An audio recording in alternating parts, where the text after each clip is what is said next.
All right, today we have another episode from the archives with one of my incredible guests. Enjoy.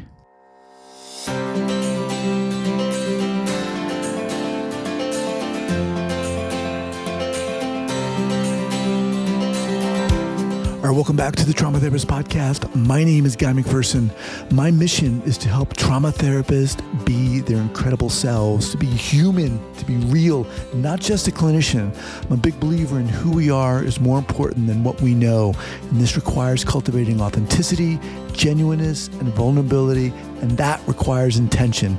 You can learn more about my courses and workshops by going to thetraumatherapistproject.com. That's thetraumatherapistproject.com. Let's get started. All right, guys, welcome back to the Trauma Therapist Podcast. Very excited to have back as my guest on this podcast, Dr. Edward Tick. Ed, welcome. Thank you, Guy. Honored to be back with you. All right. So Ed Tick, as you recall, is an internationally recognized transformational healer, psychotherapist, writer, and educator. Ed has worked internationally on the psychospiritual and cross-cultural healing of military and war trauma and on holistic and psychospiritual healing. He was the co-founder and executive director of Soldier's Heart, which after 13 years has recently closed its doors. We're going to be talking about that today. He was the U.S. Army's 2012 trainer in the holistic healing of PTSD, training over 2,500 chaplains and officers. Ed is also the author of 6 books, including the groundbreaking War and the Soul, as well as Warrior's Return, Restoring the Soul After War. Ed, obviously that's just a little bit about you, but share with our listeners first, before we kind of dive in here, where you're from, where you're calling from, and then let's do it. Okay, well, I'm calling from Belchertown, Massachusetts. Nobody knows where that is. My wife and I bought an old 1850 farmhouse that hadn't been loved for decades. Wow. Just recently finished restoring it, so we live on a mountain in central Massachusetts. Wow, sounds amazing. It's amazing, it's very beautiful, and directly related to our conversation, we both know and affirm that beauty and serenity and deep connection with nature and the spiritual and visible world is critical when we're doing trauma work. So I've got a refuge now where I can live and work and also have the universe beyond trauma helping sustain me. All right. So, when I reached out to you, I was excited to, see your response, and you said, things are kind of shifting for you, in a big way. So give us a little context. What's going on? Sure. Well, in terms of how my life and work are shifting, I'd like to mention 2 things. One is that, as you shared with our audience, my nonprofit Soldier's Heart has just closed. In fact, tomorrow, February 28th, is officially our last day. So I thank you especially for this opportunity to share and reflect with you, and it helps as a closing ritual. What I would like to share with our listeners is that the reason Soldier's Heart has been operating for 13 years as a nonprofit, I've been working with our veterans since the end of the Vietnam War, before PTSD was even a diagnosis. So I've been at this work for over 40 years, for about 43 years. And it has been a great honor, and I've grown and changed in ways that I never could have imagined, and I'm very grateful for it. I am part of the brotherhood and sisterhood. I've earned my place. So regarding the closing of our nonprofit, we've run over 40 retreats in 13 years. We've done that many or more trainings. I've been leading trips to Vietnam for 18 years. That began before Soldier's Heart, and I intend to continue that and continue this work. But here's the crisis. Our nation and our world are in such crisis now that our present government is withdrawing support from all kinds of profound social needs. And so in the nonprofit world, applications for help from environmental groups, citizen action groups, women's rights, abortion rights, immigration groups, every challenged group they're no longer getting federal help or government help, and so they're turning to the nonprofits. So applications are way up in the nonprofit world, while the available money is down because it's going to the billionaires.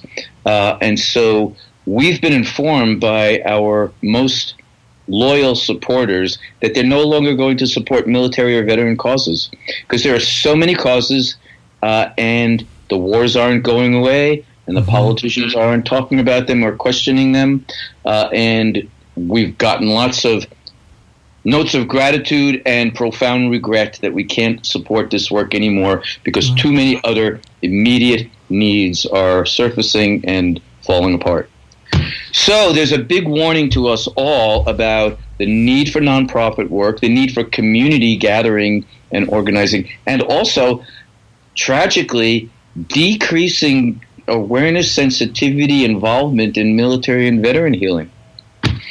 That's half of what's going on. So I will continue privately as I was doing before I founded Soldier's Heart. But we are going through a very sad but honorific closing process. Wow. Now, I'm assuming this has kind of been happening for some time, that a decrease in the funding you've had, or has it just been a groundswell? And quite seriously, it happened with the new administration. Okay. 2 years ago, as this new administration came in, nonprofits started to go into crisis, and many disappeared. Soldier's Heart has been around for 13 years, which is a good record for a modest-sized nonprofit. Most of them don't survive for about 5 years. Mm-hmm. So, in one sense, the handwriting is on the wall. The wars are going on. The politicians aren't talking about it. On the other hand, you and I and our other trauma therapist colleagues have made significant contributions and transformations in the way we think and talk about trauma, and I want to go in that direction with you as well. So it's been shrinking and of concern, but suddenly in the last year it went from shrinking to fire alarms going off. It's over. Mm-hmm. So for you, I mean, I would imagine, is there anger? Is there obviously there's frustration? What's going on for you personally in this transition? Wow.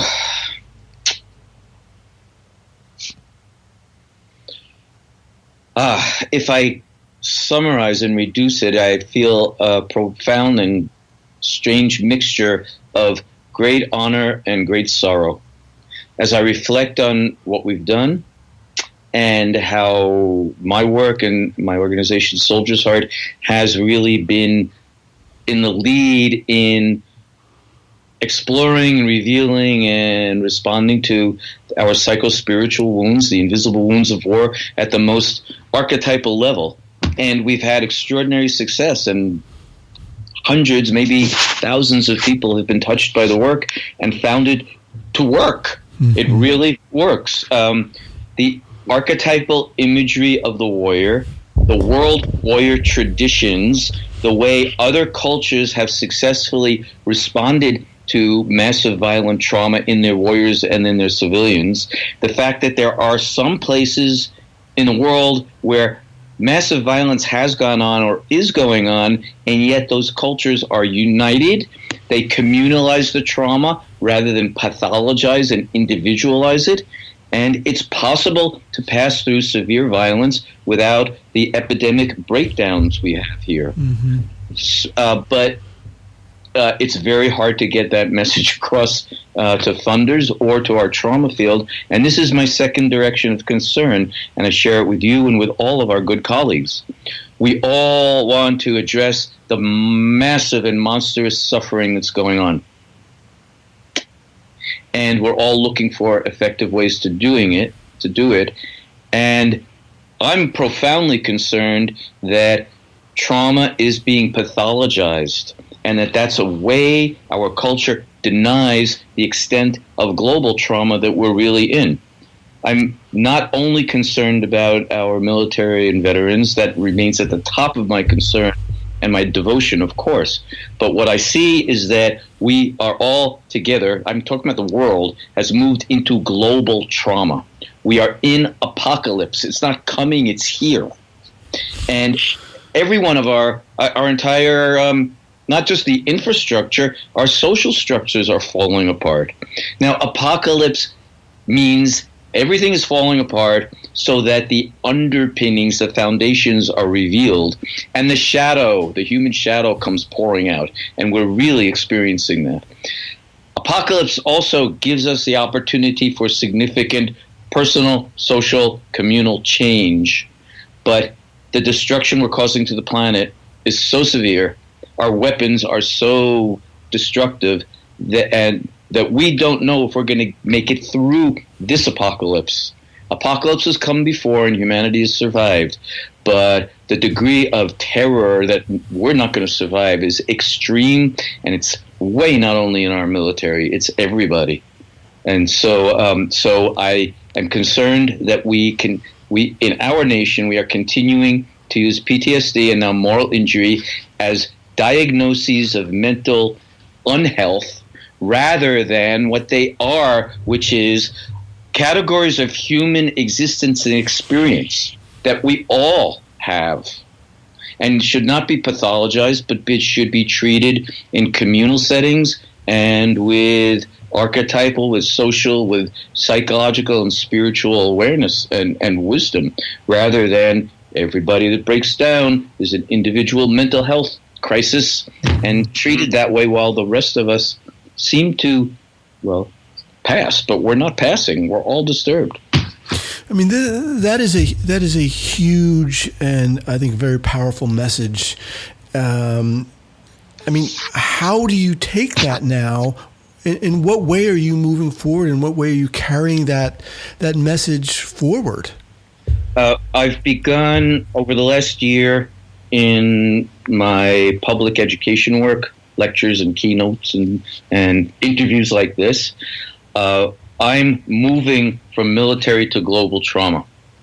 I've learned so much with our warriors about the nature of massive trauma, that it does put us in a death, a live or die, kill or be killed, life or death condition. It puts us on the moral edge where we are questioning everything, where our souls are deeply involved and struggling with what is right and what is wrong. Now, what is true and what is false?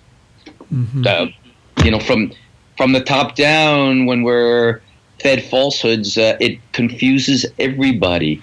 Way back in The Art of War, Sun Tzu said, if leaders will treat their warriors as their beloved children, then the warriors will follow them everywhere into the depths of hell. But if the leaders mislead them or are immoral or give them wrong causes, the army will fall apart, and all the soldiers will be wounded, and they won't want to follow. We're in that condition. So what I'm doing now is trying to educate people what we have learned from military trauma, that in fact we're all experiencing now in the environment, in our society, in our families, really across the board. And I'm working, as I have been and you have been working, to wake up the population to the needs of our military and warriors, which is a necessary mission. I'm extending that to wake up the population to be really aware and concerned of the archetypal condition that we're in, and that we all have to wake up and we all have to get really strong internally and spiritually, and we have to come together in community. Again, as some other cultures communalize their trauma, so there's not the individual breakdown. We need to be doing that especially for our warriors and violence survivors, but really for all of us now.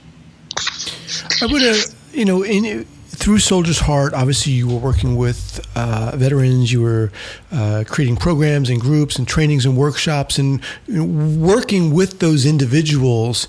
Now that you're moving into this topic of global trauma, how do you see yourself actually, bringing it down to, okay, what are we going to do? What are you expecting people to do or hoping people can do? I mean, you mentioned, making people aware, but what is the message or the hope that people will or can do to help with this?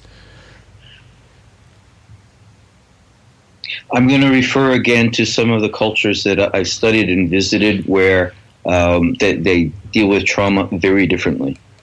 And those cultures can be models for us, not just the impact on and fate of the individual survivor. So as you know, I go to Vietnam every year. I've been there 18 times leading healing and reconciliation journeys.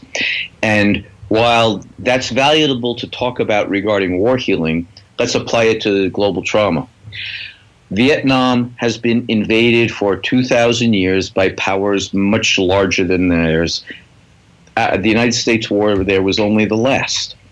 And yet there's no PTSD, there's no chronic debilitating PTSD in Vietnam.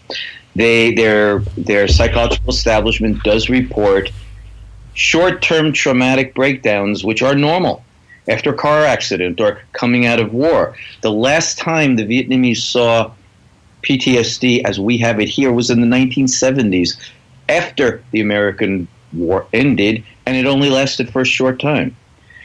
They communalize trauma so that they take their national holidays very seriously. Their Memorial Day is not the beginning of summer, a time for a picnic. Their version of Memorial Day, and Israel as well. Right. Also, Israel reports a country that's always at war, unfortunately, that's always threatened and threatening, reports less than 1% PTSD rate. It's for the same reason. The nation communalizes trauma. So in both countries, their Memorial Days are very deep, sincere times of grieving where the whole country shuts down and they do national rituals together. They have many other holidays that we don't have. Like the Vietnamese have a holiday for the MIAs, for the missing in action. They call them the wandering souls because their bodies haven't been found and the funerals haven't been completed. Well, we still have about 2,000 MIAs. They have 250,000. So they've got a holiday called the Day of Wandering Souls. And again, everything stops and everybody prays and remembers their lost ones and does communal activities. These are only a few examples, but my point is that we need to communalize trauma, not just retreat into our own nuclear family lives and hope it doesn't hurt us or struggle individually to survive. But we really, in small and large ways, need to get together in communities, not only talking about this and becoming aware, but really changing the way we act with each other and kind of trying to, well, it's hard, but every apocalypse needs spiritual awakening of the masses in order to bring about the transformation. And it seems like our world is in a transform for the better or die moment, one of the most delicate moments in all of history. And so we really have to wake up. And, of course, our veterans, our warriors can be leaders in this. I mean, what you're talking about is really no less than a kind of a cultural shift in perception about how things are, how trauma is perceived and treated and integrated into the culture. You know, right now, I mean, you've got thousands of people who are listening to this, many of whom are therapists of all different kinds or survivors themselves. Yes. What's the message? You know, when they get off this, when they get done listening to this, what do you want them to feel, or what do you want them to do, or how would you like them, or invite them to shift, to do something differently, so that they can help create this change? Okay, so to all of our brother, sister trauma workers out there, first, let's affirm, as Buddha said, that life is suffering. And trauma is the form of suffering we have now that's dominating the world. Secondly, every historical period has its keynote wound or illness or disorder. So we had hysteria in the Victorian times, and we had schizophrenia in the 60s, and that fit, and we had character disorder in the 80s and 90s. Those all fit the conditions of the culture that we're living in. Now we've got trauma, and everybody's talking about it, and we should be. And it's good that so many therapists are responding.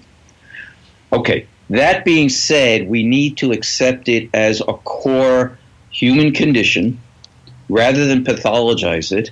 It's a human condition that we can all suffer to different degrees, and we are affected in body, mind, heart, spirit, community, and meaning, all of the above. When we only bless everybody who's doing such good broken brain work and understanding how trauma has impacted the brain. But please, colleagues out there, don't just settle with broken brain work. We have to engage the heart, the body, the soul, our spiritual core, and the community. And so please, all of us, make sure we're working on all of those levels, and especially, it's terrible that we have to beg for it, but I guess it's always been true, the spiritual level.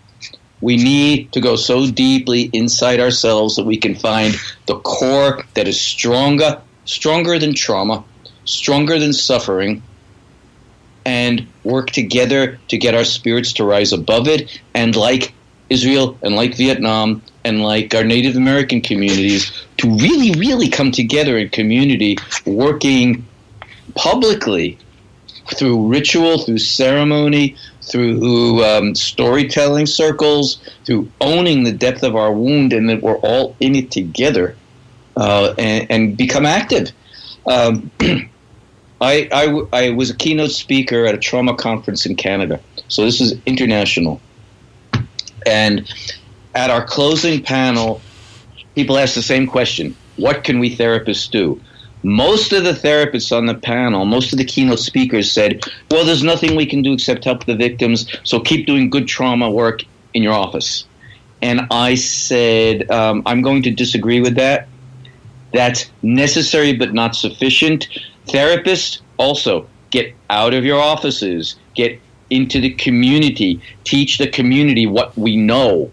Talk in libraries, talk at colleges, talk in high schools, talk in your houses of worship. But we can't stay sequestered in our offices anymore. We have specialized knowledge, wisdom, and techniques for addressing the global crisis that we're in. And we need to get out of the office and bring it there. So I said, this is my message to all of our colleagues, and some will applaud and some will hate me for it. And that's what happened in Canada, too. I swear, I got half of a room of a standing ovation, and the other half were moaning and groaning and hiding their faces. And no, I'm not going out there where it's safe to. Sorry, guys, it's safe for us to be therapists and keep it in our office, but the world is not safe anymore, and we need to take what we have. Not criticizing being a therapist at all, but saying it has such profound social, political, spiritual, communal implications. We need to carry it out. I mean, when you think of, the challenge of working with trauma, oftentimes there's therapists themselves, obviously, and individuals, clients themselves have difficulties, challenges working in that kind of micro environment. And you're really asking for an unfolding on a grand scale to happen. What do you think are some of the challenges for this? Oh, goodness. Well, I'm going to quote one of our veterans. Denial is the all-American disease. That's the whole quote, buddy. And that's true. That's what I think challenge is. The biggest challenge. We are a nation in denial. Perhaps we're a world in denial. And because of the denial, and so it's easy to pathologize anybody who's suffering and doesn't fit in, and separate them from the rest of us. That protects the rest of us. Right. So we're in denial, and we're also terribly greedy, and we want stuff, and we don't want our comfortable individual lives disturbed. But when we look at our issues with our veterans. In general, the public doesn't know what to do. A lot of people want to help but don't know how. But very many people don't want to be touched. Don't tell me about the wars. Don't tell me what our veterans or what the other people have gone through in the war zone, because it's quite horrific, and the public doesn't know how horrible it is. And so I would say the denial is our biggest problem, and fear of seeing and feeling the extraordinary dimensions of pain that are out there is really what's beneath it. And people seem to have, I don't know if it's culturally conditioned or built into us, but generally people have a revulsion against encountering trauma or violence and its aftermath.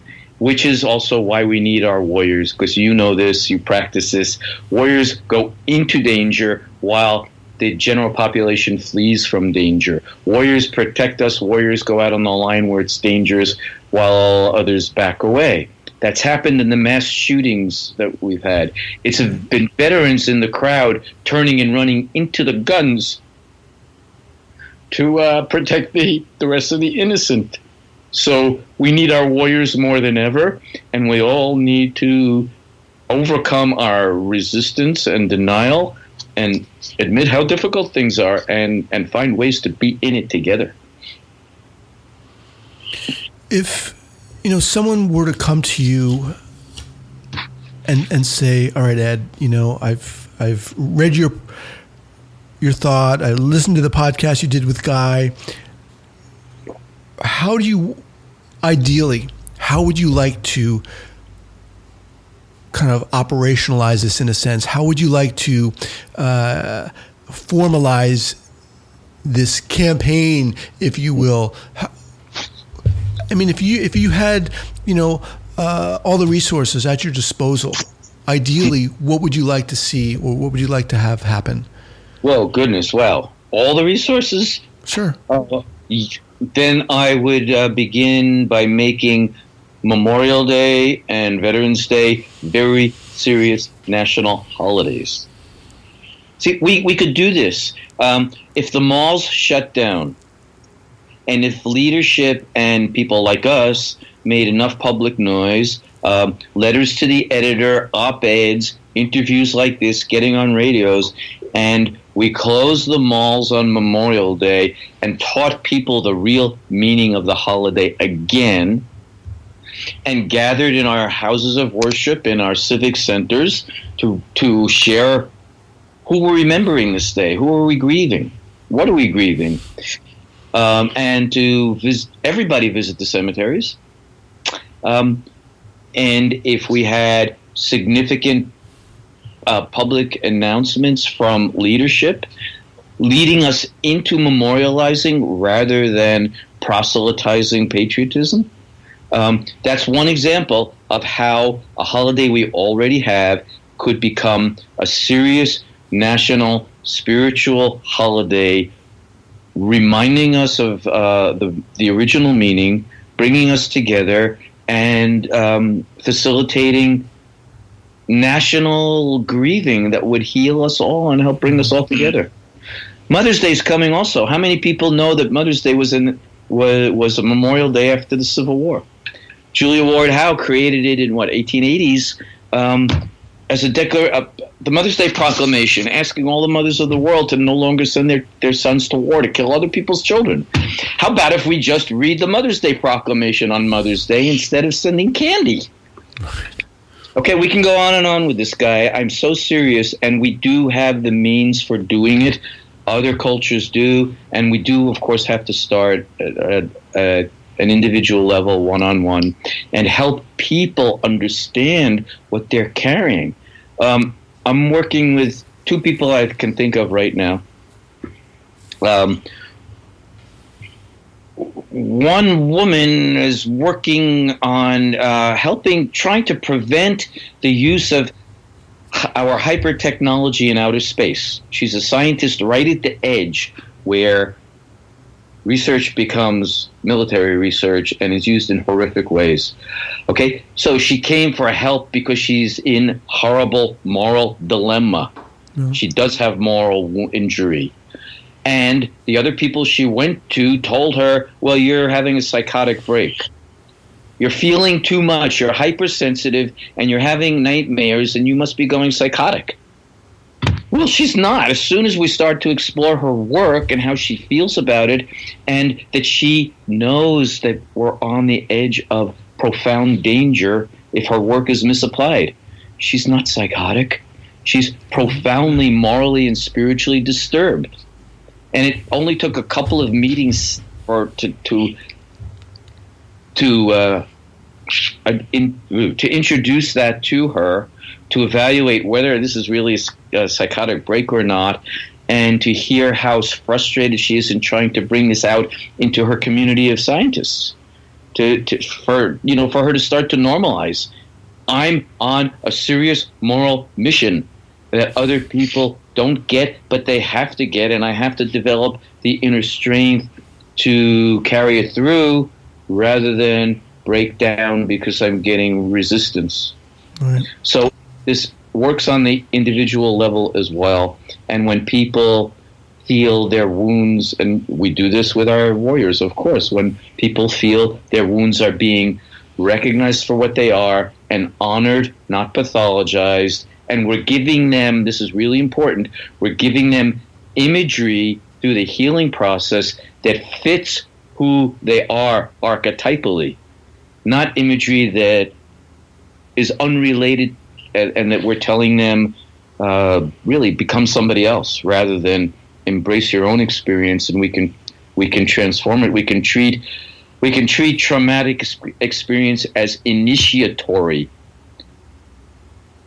One chaplain I worked with, he wrote, he didn't say this to me. I'm remembering an article that he published saying to everyone, it was an op-ed piece, don't think I am less and I am broken because I've been to war. I am more. War has made me more than I ever could have imagined I would be. It has taught me the mysteries of life and death and of what brings people together and breaks them apart. And I'm not glad there's war, but I'm very honored that I was there and that I've been made bigger, deeper, wiser because of it. That's what we're working for. Has the attitude and perception or been shifting at all with regards to how not only veterans experience and perceive their own trauma, but how the civilians, the public, perceives veterans? Well, first, I wonder if you're experiencing this as well, but our younger veterans of Iraq and Afghanistan, in large part, are rejecting the PTSD diagnosis, and they're leaving therapy that tries to impose that on them, and instead they're going to the arts. So we are actually in a renaissance of creative writing, drama, poetry, novels, storytelling, music, art, visual arts coming out of the younger veterans. So they are saying, don't treat me like I'm a broken person and don't pathologize me, but let me express what's going on in me.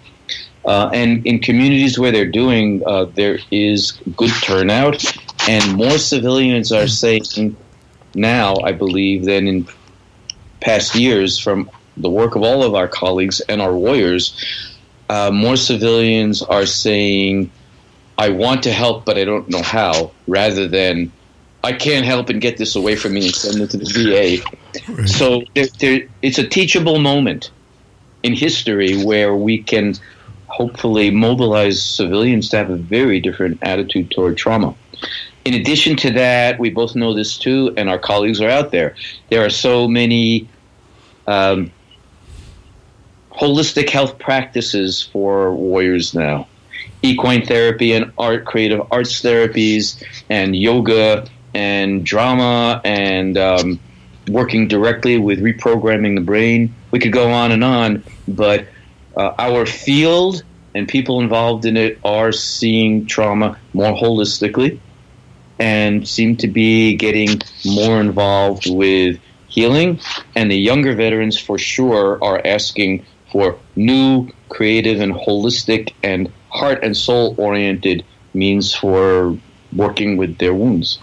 It feels to me, Ed, like you're truly on the cusp of creating a groundswell, a shift in cultural awareness. Well, thank you. I hope so. I mean, I hope we're there together. It feels like it. You know, doing these interviews week in and week out, and speaking with people who are, many of whom are, thought leaders in the field. You're taking. It feels like you're taking this dragon by the neck and saying, "Wait a minute, this is what we have to look at. This is where we have to, the direction in which we have to go." I mean, we could go on and on. In the interest of time here, let's kind of take a few moments to close out. I just want to remind everyone that I'm speaking with Dr. Edward Tick. What's the best way for people to reach out to you? Well, as we've shared, Soldier's Heart is closed now, so there's only a notice on my webpage on how to get a hold of me. So I have a new email address, which is simply Dr. Ed Tick, DREDTICK, 8 little letters, at Gmail. And my new office phone is 518-727-8090. People can get me that way. And I do have a new website up. It's just my name, edwardtick.com. Okay. So people can find me with any of those. Okay. And then lastly, any go-to book recommendations, whether trauma related or not. Sure. I'm going to reiterate that I recommended Homer and the Bible in our first interview, but let's go into some of the more important new work that's coming out. So, of course, I grab a moment to plug my own 2 books, War and the Soul and Warrior's Return, and I do want to share with everybody that many trauma survivors who are non-military are also reading and using those books and understanding their own psychospiritual wounding and transformation better. So the books, though they focus on veteran trauma, are not exclusively. A couple of books in our trauma field I would highly recommend. One are not very well known, but brilliant. The work of Robert Emmett Marr, spelled Meagher. So I couldn't pronounce it until I met him. But Bob Marr. Okay. And he's got several books out. One is called Killing from the Inside Out, where he takes apart the just war theory and shows how it's been misused since it was invented. Any of Bob's books. Hercules Gone Mad. Hercules Gone Mad is another one of his really excellent books on trauma. You can look up the others. Okay. Oh! I'm sorry. Very important, critical anthology that he edited. He and Doug Pryor, who was retired lieutenant colonel. This is just out a few months. It's called War and Moral Injury, and it's a major reader. And people like Jonathan Shea and Sebastian Junger and other thought leaders in the field have articles in there. I have a chapter, but it's very comprehensive and looks at the whole question of moral injury and what it is comes from. So very important. The other book I'll mention that's focusing on moral injury is David Wood, who is one of our leading war correspondents. He's out on the front lines with troops all the time. And about a year ago, he came out with a book called What Have We Done? The Moral Injury of Our Most Recent Wars. And that it's not only stories, but which we get plenty of, but he's showing moral injury in the core of the stories rather than mental illness, PTSD. And he's also demonstrating that we don't recognize moral injury until after we're out of the action and have time to think and reflect and realize what it did to us and what we did to others. So that's a very important perspective, that the longer we sit with these old wounds, the more we have the opportunity to look at them and what went wrong with them and try to correct it. Awesome. I'll have those linked up at the show notes page here at the traumatherapistpodcast.com.